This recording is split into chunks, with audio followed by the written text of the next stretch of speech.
Olá, sejam todos bem-vindos a mais esta edição do programa Segurança Pública. Hoje são nossos convidados o Dr. Custódio Moreira, advogado, que nos vai ajudar a estudar o enquadramento jurídico que se impõe aos factos que trazemos para esta edição. Seja bem-vindo, doutor. Muito obrigado, Alexandre Cosa. Também um abraço estendido a todos os nossos telespectadores. Muito obrigado. Dr. Pedro de Castro Maria, o sociólogo, que está sempre connosco para a compreensão sociológica dos factos que trazemos. Obrigado por estar aqui mais uma vez. Boa noite. Obrigado.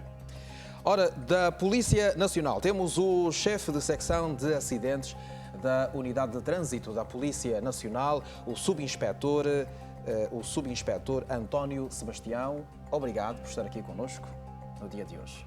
Boa noite, Alexandre.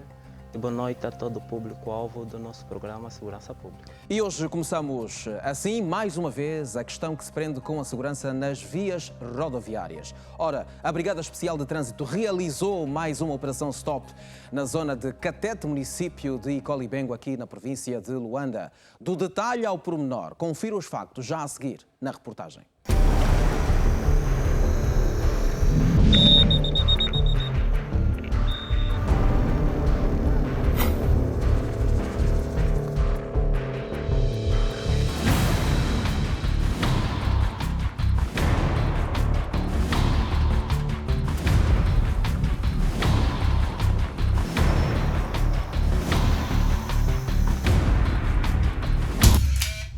Nós estamos na Nacional 230, concretamente no destacamento do Botomona. Estamos há 24 horas sem nenhum registro de acidentes de viação nessa estrada. Vamos então hoje verificar se os condutores que transitam na estrada 230 estão a cumprir com aquilo que são as normas do Código de Estrada.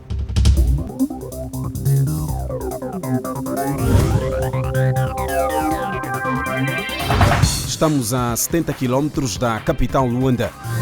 Por aqui, passam automobilistas com destino a vários pontos do país. Mas, para garantir a tranquilidade e a ordem no trânsito, é necessário o rigor de quem fiscaliza o mesmo. A BET tem feito um controle cerrado, não é? Nessas estradas, principalmente na 230. Tem colocado os seus efetivos 24 horas ao dia, não é? Através deste destacamento, que é o destacamento do Botomona. Por essa razão, não é? Estamos sem nenhum registro de acidente nas últimas 24 horas. Muito se fala do elevado número de pessoas que morrem nas estradas do país, vítimas de acidentes de viação. Luanda continua a liderar o gráfico. Por exemplo, dados da Brigada Especial de Trânsito dizem que só em 2014 registaram-se 726 casos de acidentes de viação, dos quais 67 pessoas morreram e 140 pessoas ficaram feridas. Atualmente, o objetivo é mudar o quadro. Mas, atenção, a polícia reconhece que, para que se tenha êxitos no combate à sinistralidade rodoviária no país, é necessário que os automobilistas coloquem em prática os conselhos levados a cabo pela Polícia Nacional. Alguns já começam a ganhar consciência, mas muitos são aqueles que até parece que gostam de ter conflitos com a polícia ou então ainda não perceberam de que a vida é uma só. O senhor está a circular com a família, uma criança menor de 12 anos de frente. Sabes que isso é passível de uma multa, certo?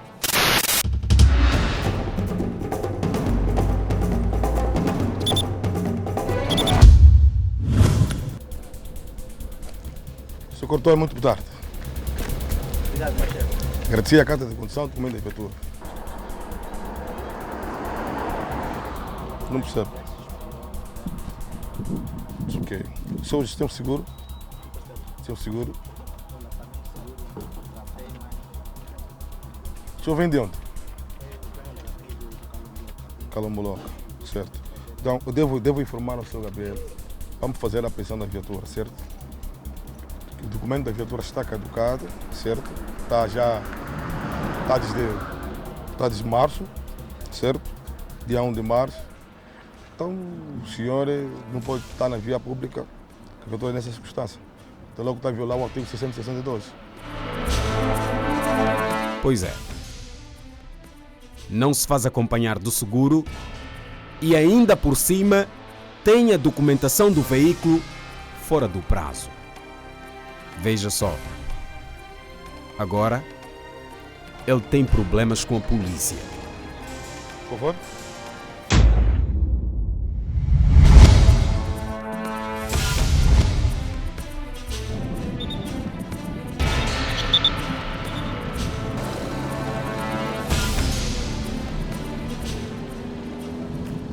Senhor Contor, muito boa tarde. Como está a correr a viagem? O senhor vem de onde? De Bala. Eu vou convidar o senhor a desligar a viatura, por favor. Ok. Agradecia a carta de condução, o documento da viatura.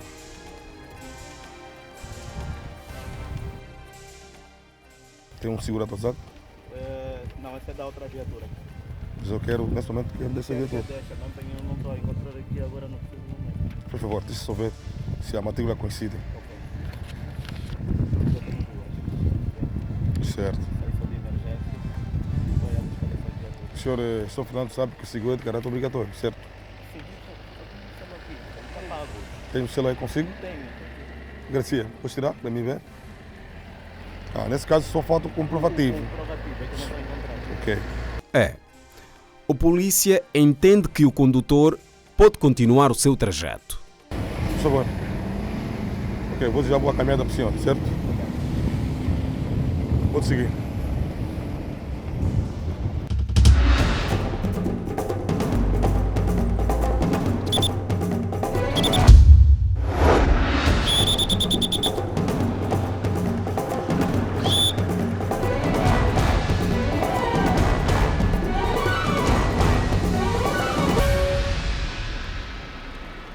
Agradecer a carta da condução, documento da viatura, por favor.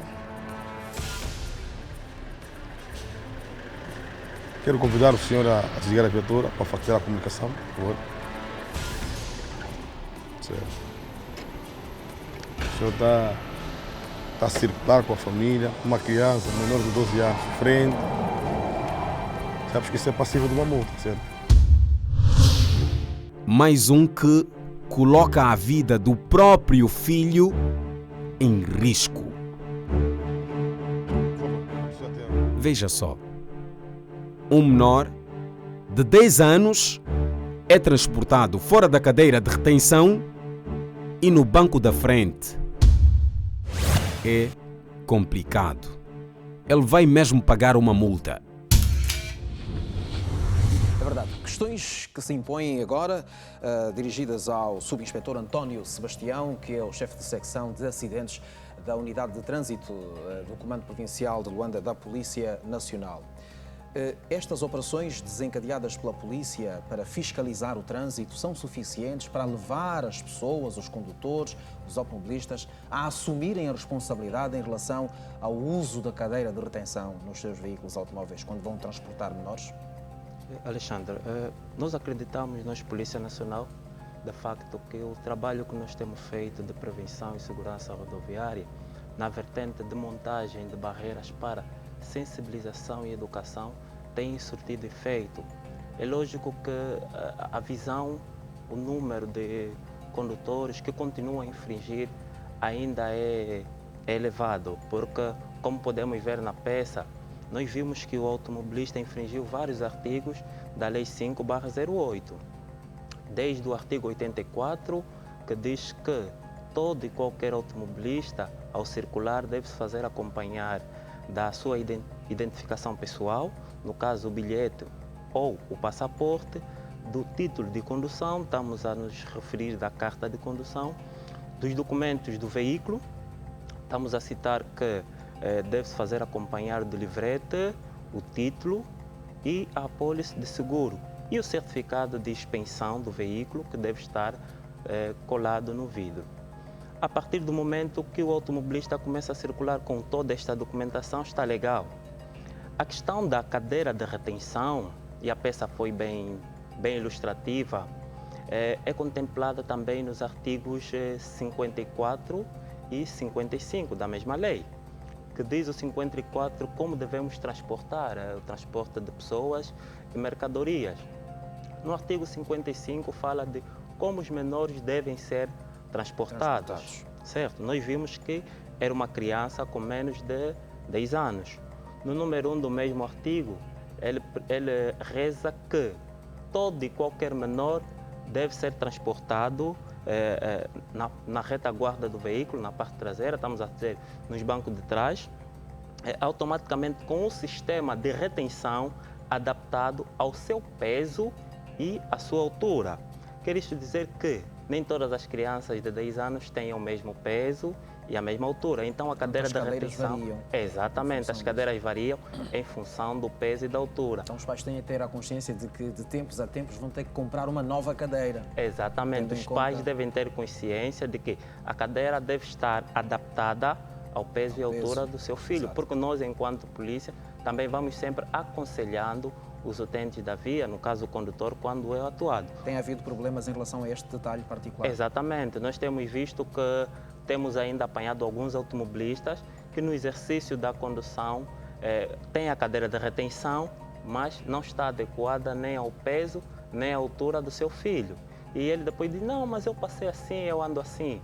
Mas com a explicação necessária, com a sensibilização e com a abordagem policial, temos conseguido ultrapassar esses pequenos detalhes que a lei assim o prevê. Dr. Pedro de Castro Maria, que mais métodos é que a polícia e, de resto, a sociedade devia usar para levar as pessoas, de facto, a assumirem estas responsabilidades, para com as regras, o cumprimento do que se deve para salvaguardar a vida?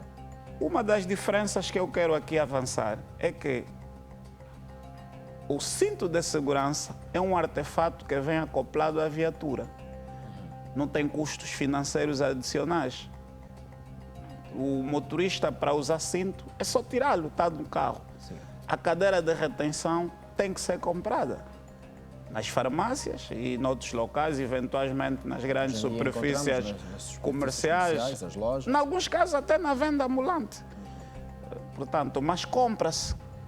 Ainda por cima com o inconveniente de que as cadeiras de retenção, à medida que a criança vai crescendo, como se viu aqui, há casos até de pais que compram uma cadeira de retenção, mantém aí a criança, aumentou vários quilos, aumentou na altura e vai mantendo a mesma cadeira. O que não é correto. Porque não quer gastar mais dinheiro. Daqui se pode depreender. Estão sempre a pensar no seu bolso. Exatamente. Mas esquecem-se que só ganham dinheiro havendo a vida e as crianças vão crescer amanhã para também ganhar dinheiro e danificando a saúde da criança, vão gastar dinheiro na mesma e eventualmente mais dinheiro do que tendo comprado uma cadeira de retenção. Isso é o imediatismo da história. Portanto, a polícia que tem feito uma ação preventiva assinalável, mas também que tem feito a devida ação repressiva, a coerciva, que passa pela aplicação de multas, enfim, deve, de facto, tentar encontrar fundos. E relembro-me que, quando da campanha em torno do uso do cinto de segurança, teve até patrocínios de companhias, de certas multinacionais, não é? Associaram-se ao projeto. Então temos que fazer isso também, não se fez, pelo menos, à mesma dimensão. Porque é preciso educar a população, isso é um problema de consciência. Muito bem, muito obrigado, Dr. Pedro de Castro Maria. Ora, vamos agora compreender aqui a gravidade de um condutor sair de casa sem os documentos do veículo automóvel. Dr. Custódio Moreira, qual é a gravidade em que incorre o sujeito que sai de casa por esquecimento ou por outra razão qualquer, porque não tem os documentos, põe-se a conduzir um veículo automóvel sem estar documentado?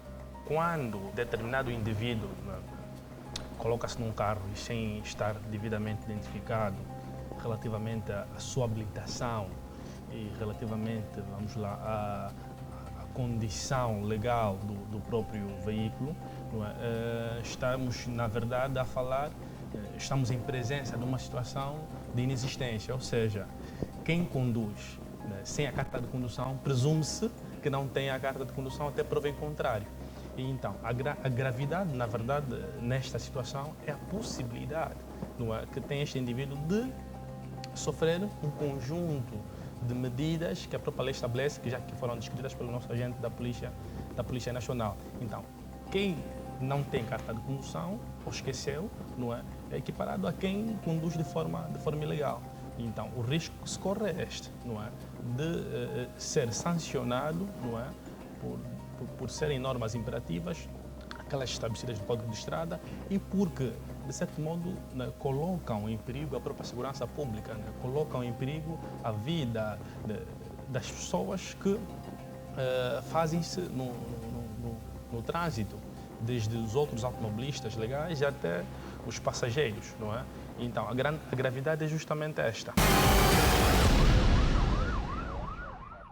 3 cidadãos são suspeitos de práticas ilegais. Eles foram interceptados pela polícia na zona de Botomona, no município de Icolibengo, aqui em Luanda. Veja a reportagem.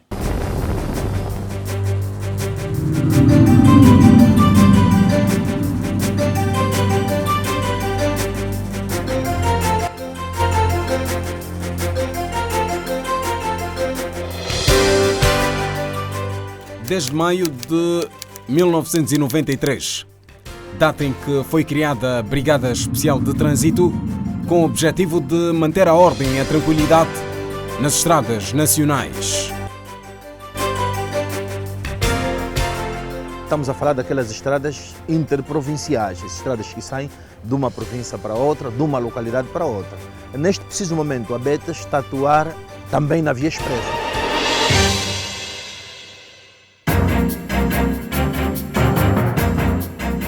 A Brigada Especial de Trânsito conta com mais de 900 efetivos em todo o país, dos quais 10% são mulheres. E mais, dominar o Código de Estrada é para eles fator importante para o êxito do trabalho deste órgão do Comando-Geral da Polícia Nacional. Veja, recebem treinos,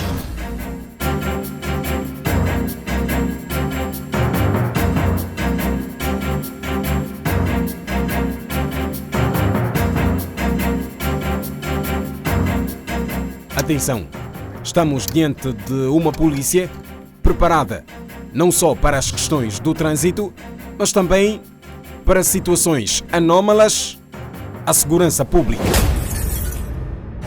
Estamos no meio de uma operação de prevenção rodoviária, município de Icolibengo.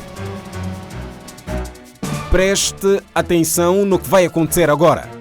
Ao longo da nossa atividade, recebemos uma mensagem que há uma viatura abandonada na via pública, aqui mesmo na Estrada Nacional 230.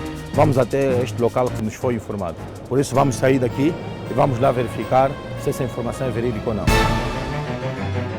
Ao chegar no local denunciado, uma viatura é de facto encontrada no meio do mato. Algumas pessoas aproveitam o local para cometerem ações criminosas. Aqui o ano passado, tinha detemos fora aqui um cadáver aqui, estamos a enterrar. Desde daquela vez, temos suspeito. Quando vimos o carro, vamos já logo a correr. O depoimento do nosso entrevistado preocupa ainda mais a polícia, que comunicou o sucedido ao Serviço de Investigação Criminal local. Uma ação de busca aos proprietários da viatura acontece.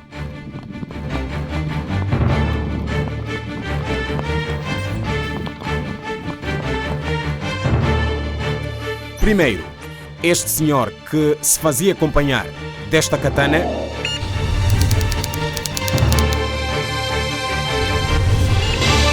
é imediatamente imobilizado pela polícia. O carro é meu! O carro é meu! O carro é seu? Sim, é meu! De seguida, mais duas pessoas vinham pelo mesmo caminho.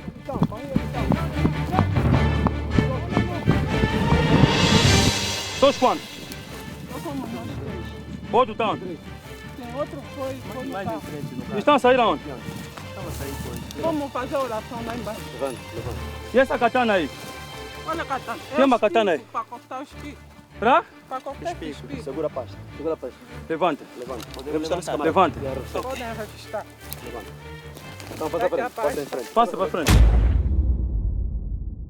Depois de nós percorrer essa mata toda, não é? Abordamos o senhor e justificou que vinha fazer trabalho da igreja. A viatura está aqui há mais de 1 hora e posteriormente apareceu também mais uma senhora e um senhor. E eles próprios vão dar o seu depoimento, qual é a razão que faz com que deixem a viatura aqui em plena mata, a estas horas. E também o senhor vai justificar porque que quando a polícia abordou-lhe, não é? O senhor deitou a katana. Veja só, eles nem sequer avisaram ao SOBA da área. E mais, nem sequer se sabe se a viatura em causa é deles. Complicado. Primeiro é que a viatura não está em nome do senhor. Não tem nenhum documento que comprova que a viatura é do senhor. Por que é que vocês não foram solicitar o SOBA daqui do povoado? Porque é importante quando vocês chegam nesse local, contactem o SOBA, as autoridades do local, dizem para nós, somos da igreja X, Y, vamos deixar a nossa viatura aqui e vamos um pouco mais além fazer a nossa atividade religiosa. Realmente nós cometemos esse erro. O senhor tem que ser partícipe da sua própria segurança. O que o senhor fez aqui o senhor contribuiu para a insegurança pública. Vamos entregar o caso aos serviços de investigação criminal para poderem apurar de facto se a viatura pertence ao senhor ou não, e vamos também nos deslocar até o local onde os senhores disseram que foram fazer uma oração.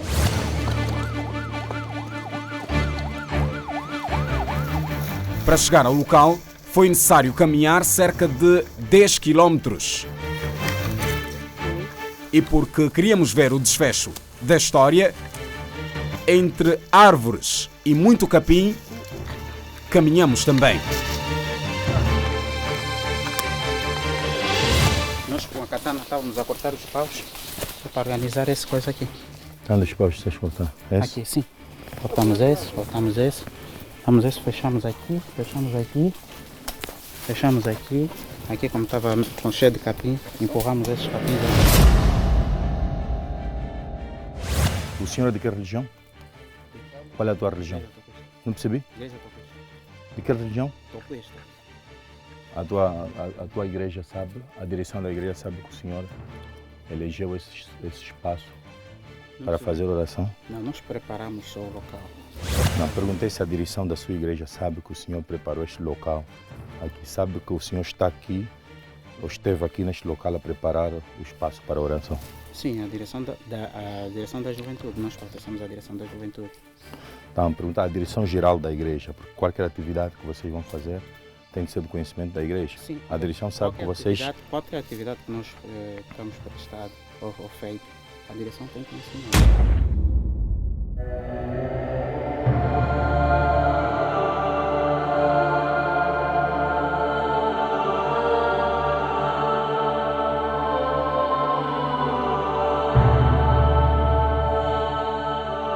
A situação levou-nos à direção da Igreja Tocuista.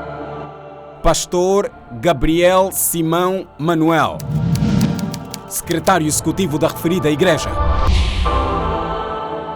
Os nossos rituais, sempre que são realizados em áreas de jurisdição de determinados governos, nós temos um procedimento administrativo primário. Qual é o procedimento administrativo primário? É informar as autoridades locais da nossa presença naquele local. O pastor da igreja disse mais. O que foi observado não é exatamente um ato mandatado pela direção da igreja. É um ato isolado, praticado na perspectiva das pessoas que lá estiveram, como que estivessem a fazer um trabalho para Deus. Sendo um ato isolado, a responsabilidade apenas deve recair sobre quem a praticou.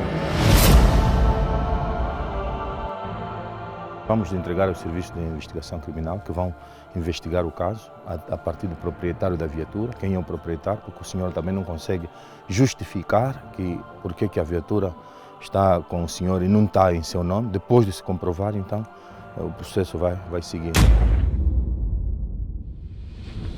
Ora, aqui está mais um assunto que a polícia vai procurar esclarecer. De facto, é muito estranho. É preciso ter muita fé, Dr. Pedro de Castro Maria, para um indivíduo poder fazer 10 km no meio de mata cerrada para encontrar o santuário. Mas muita fé mesmo. Nos dias de hoje, uma fé excepcional.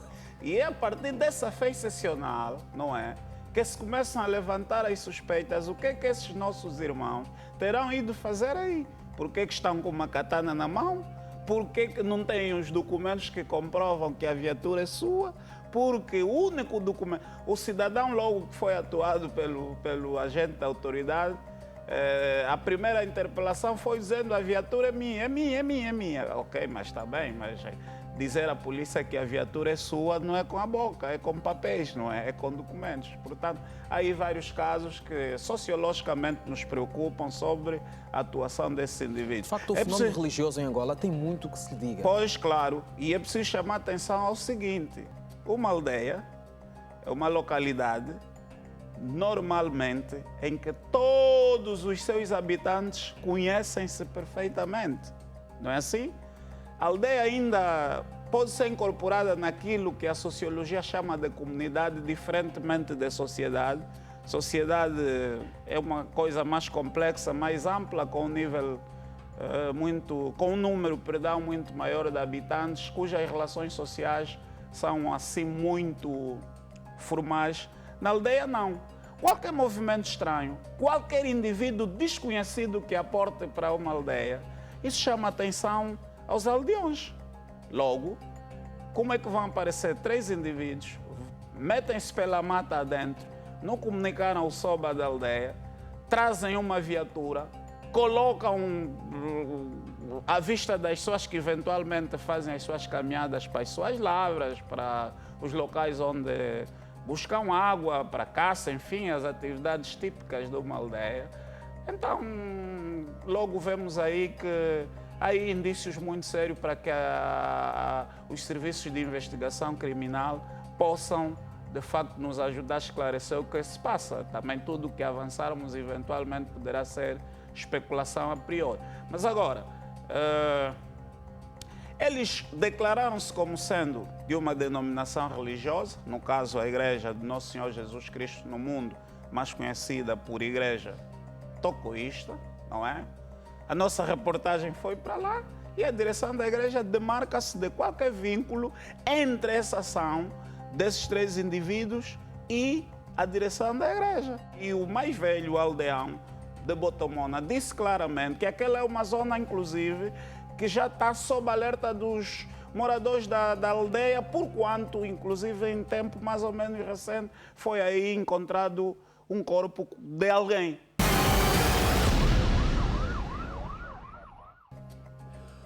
Um homem de 50 anos de idade contou ao Segurança Pública que tem sido vítima de constantes ameaças de morte por parte dos familiares da sua falecida esposa. A mulher morreu na sequência de um parto que, infelizmente, correu mal. Os familiares da vítima, da mulher, portanto, dizem que o homem é culpado na morte dessa pessoa. 17 de julho de 2012. Esta data tornou-se indelével na memória deste senhor. E sabe porquê? Nesse dia, a sua segunda esposa faleceu durante o parto. O drama é que, de lá para cá, a sua vida não tem sido mais a mesma. Saímos do óbito, não comemos, não fomos atendidos, fomos escorraçados pela família deles. E eles alegavam que a morte da falecida fui eu que sou o culpado, né? Em qualquer parte do mundo, uma pessoa que engravida outra pessoa e vai para aí nascer e acaba por morrer no parto, se fosse assim, todo indivíduo não pegava e engravidava a pessoa. Muitos casos desses têm acontecido. O que aconteceu comigo até hoje, o irmão, a família, continuam a me ameaçar, a dizer que eu tenho que ir no mesmo lugar onde foi a irmã deles. Alegam que eu, por ter engravidado, é que fiz com que ela morresse. E até hoje não consigo andar em paz. Com a falecida esposa, ele fez 2 filhos. Atualmente, a primeira filha tem 10 anos de idade e o segundo filho, 8 anos de idade, claro. Ouça o que ele nos disse também. Depois de passar 2 meses, vou para a escola dos meninos aqui na Calemba, com o intuito de saber como é que está a situação das propinas, porque aí paga-se propina. Com o intuito de saber como é que estão as propinas. Posto lá, até nesse dia fui de moto, fui comprar uma moto na Luz Holanda, peguei e fui para lá para saber essa situação. Posto lá, meti a moto e encontro a irmã menor da falecida, que se tem por nome. Após lá, ela me veio falar com a diretora. Eu não sei como é que aconteceu, de repente ela sai. Como eles moram aí próximo, foi buscar a família. A família, assim que chegou, começaram a me agredir. Em plena igreja, havia um elogio fúnebre, tinha uma pessoa morto dentro da igreja. Agrediram-me, tive que correr, fugir até no cenário da igreja. Fiquei onde os padres ficam para se vestir as batinas. Foi quando consegui ligar para a polícia e a polícia apareceu. Não conseguiram prender eles. Fomos até a esquadra, fiz uma participação e essa situação ficou até hoje.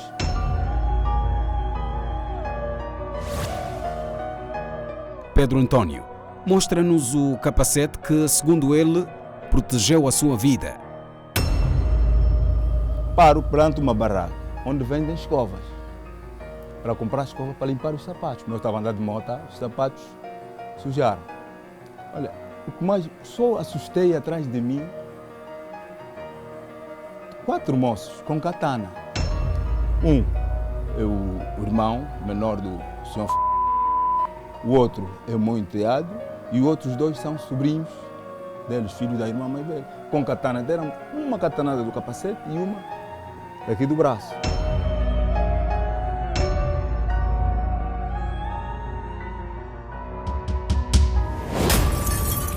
E disse mais.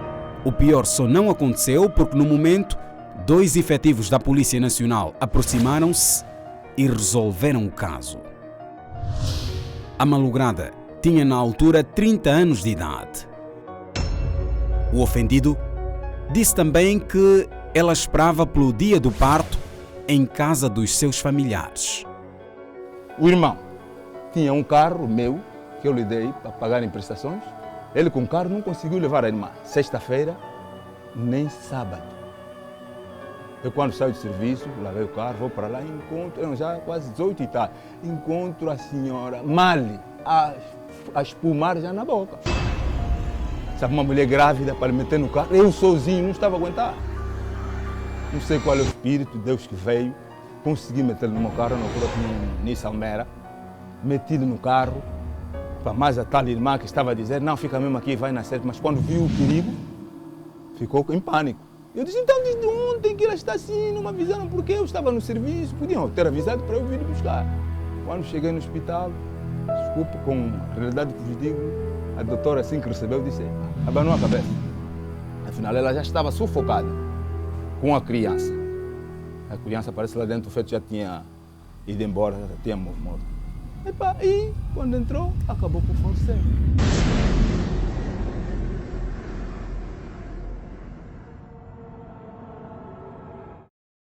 A luta pela guarda dos filhos é outro assunto que Pedro António teve de enfrentar as barras do tribunal. Quando o doutor juiz fechou a ata, alegou que quando morre a mãe, tem o direito de ficar com os filhos, é o pai. E o tribunal orientou que eu fosse buscar os filhos. Mas como naquele dia já era tarde, fui o dia seguinte para lá ir à busca dos filhos, fomos brutalmente agredidos. Eu e a minha irmã e mais o outro meu primo fomos brutalmente agredidos na casa daquela família. Não conseguimos levar os filhos. Até hoje essa situação encontra-se assim.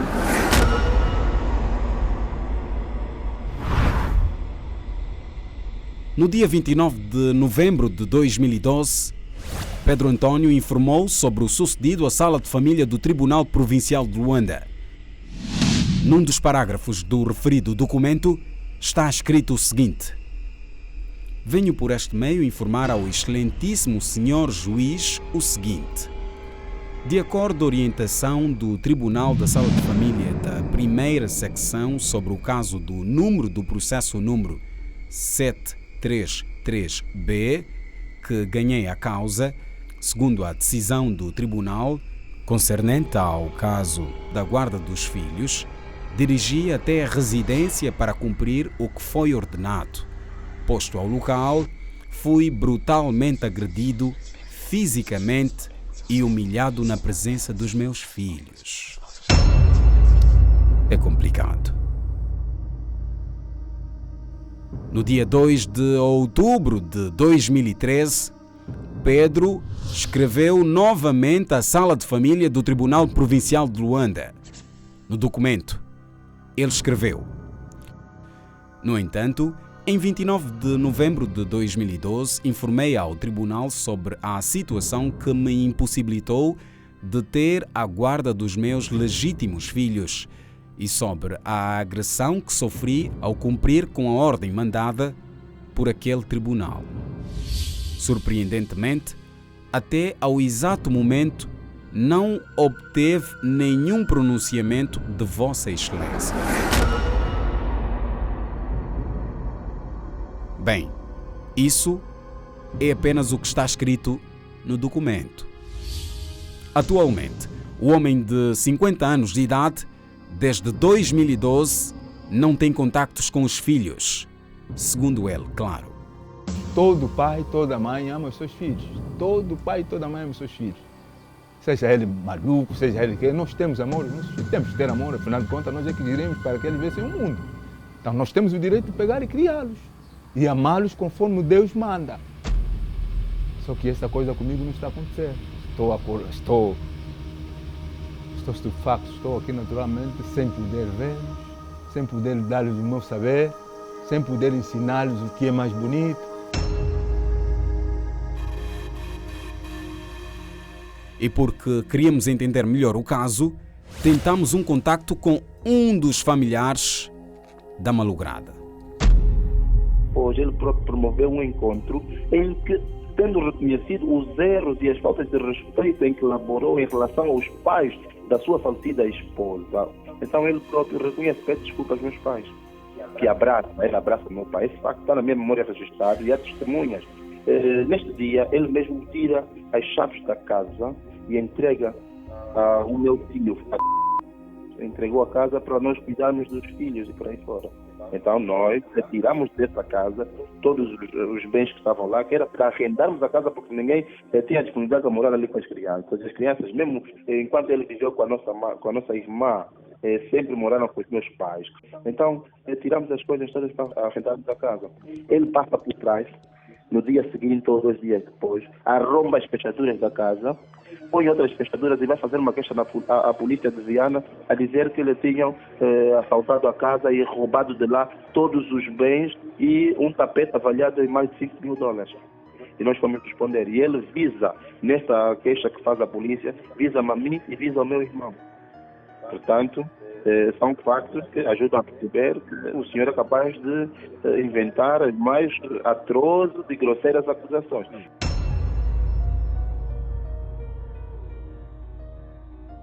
De acordo com a própria lei, na apreciação dessas questões de natureza familiar, o juiz deve também ter em conta os factos e não perder de vista aquilo que é o superior interesse das crianças. E no superior interesse das crianças, não me parece que o melhor para aquelas crianças seja deixá-los aos cuidados de uma madrasta que foi rival, da sua mãe em vida, saber? Porque nós teremos muitas dificuldades em entrar, tantas quantas ele não terá em vir à nossa casa. Então, é nesse sentido, são essas questões que nós achamos que o juiz, por isso é que se recorreu da decisão, e as decisões são suscetíveis de recurso, não teve em conta, porque se ele tivesse em conta, provavelmente não fosse, ou se fosse, seria mais convincente a sua decisão. Está a ver? É nesse sentido. Não faz sentido nós fazermos lutas desse tipo porque estamos aqui como peregrinos e um dia vamos deixar essas coisas que nós estamos a construir. É bom que as deixemos para que os nossos filhos tenham em que se agarrar, tenham como continuar a andar sozinhos. Então, o apelo que eu faço, espero que ele se deixe tocar na sua sensibilidade e mude radicalmente de postura, vá ter conosco e nós vamos, como pessoas civilizadas, conversar de outra forma que as instâncias competentes, como o Tribunal, resolvam essas questões que muito têm nos afligido e têm retirado o sono de que precisamos há 3 anos desde que morreu a nossa irmã. Muito obrigado. Trata-se de uma história que vai continuar a ter o nosso acompanhamento e que vamos trazer a versão dos familiares da malograda na próxima edição do Segurança Pública. Este é um drama familiar, semelhante a vários outros dramas que eventualmente existam aí pela vida. Ora, temos connosco e o prazer de lhe saudar o Inspetor Lázaro Conceição, da Direção de Operações do Comando Provincial de Luanda da Polícia Nacional. Muito obrigado por estar aqui connosco no Segurança Pública. E começo por lhe colocar esta questão. Esteve este assunto nas mãos da polícia, evoluiu para o tribunal, houve uma decisão, enfim, a polícia lida com vários casos semelhantes. De resto, pergunto-lhe, como é que é possível garantir a segurança deste cidadão e como é que é possível garantir que os seus filhos possam voltar ao convívio da sua vida? Boa noite.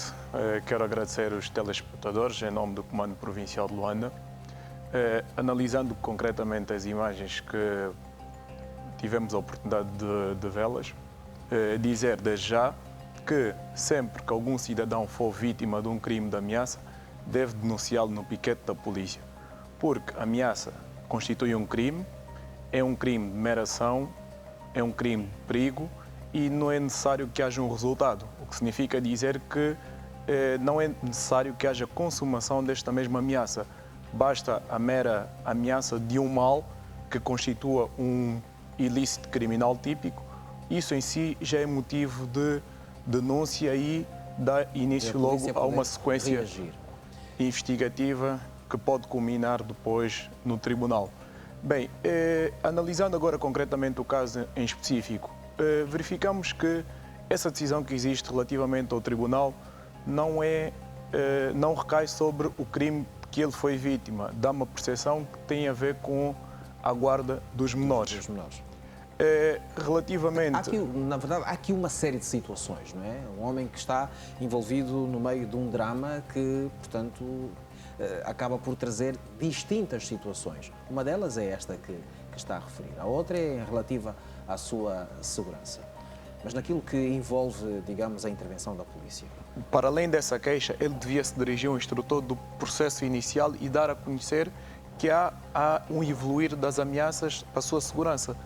Porque, uma vez estando identificadas as pessoas visadas no crime de ameaças, se alguma coisa vier a acontecer futuramente, quer dizer, essa participação que ele fez inicialmente servirá de memória futura. Estamos aqui a debater muitas vezes a questão da desestruturação familiar. E uma família que, em vez de dialogar para encontrar o meio termo para que os filhos que são órfãos de mãe possam tanto continuar a manter o contato com os familiares da mãe e possam beneficiar da assistência econômica, mas sobretudo também afetiva do pai, não, opta-se por uma postura completamente de desafio à lei, à ordem, à sã convivência.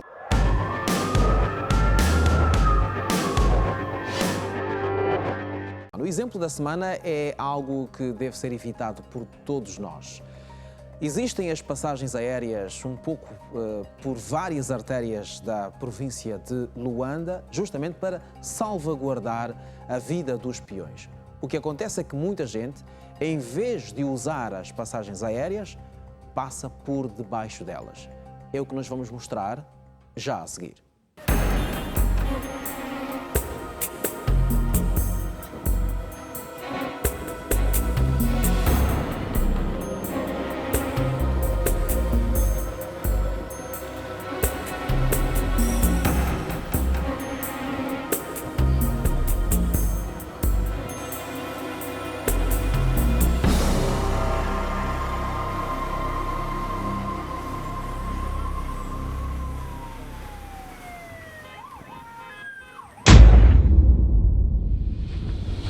Dr. Pedro de Castro Maria, sociólogo, que gosta de chamar a atenção para as pessoas, tendo em conta a perigosidade com que muitas vezes somos encarados nesta nossa maneira acidentada de existir.